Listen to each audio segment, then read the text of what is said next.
Kamil Garayev to'xtamasdan video chiqaryapti, daxuya video chiqaryapti. Nimaga atvet qaytarmayapsiz? Nima qilaman unga atvet qaytar? Uni topgan videosi shu qo'lini ko'targanini faqat video qilib qo'ygan. Boshqa narsa yo'q-da, chunki 3 raund urushgan bo'lsa, 1 raund urushmaganmiz, o'rtada bir-birimizga qarab turganmiz. Unda ham men sababli. Nimaga? Men aytdim, farzanding qarab turibdi, oilang qarab turibdi. Men sen urolmayman, o'zi basharingda o'zi 2 litr qoning bor edi, 1,5 litr oqib ketdi. 500 gram qoning ham oqib ketdi, o'lib bo'lib qolmagin dedim.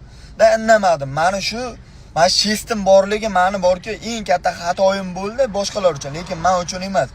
Chunki oila birinchi o'rinda turadi. Xotini, o'g'li qarab turgandi. 2 raund ittaqa bordim, bilmadim nimaga hisoblamagan, o'zlari bilan jonlari sog' bo'lsin, lekin revanch bo'ladi. Inshaalloh revanch bo'ladi, men so'rab olaman, o'shanda hakamlar ham yordam bera olmaydi. Hozir videolar qilsin, o'zini o'zi xursand qilsin. O'zi emaylab yuruvdi boyda ham. So'skasini qidirib. Xudo xolasa inshaalloh revanchda shunaqa bo'ladi.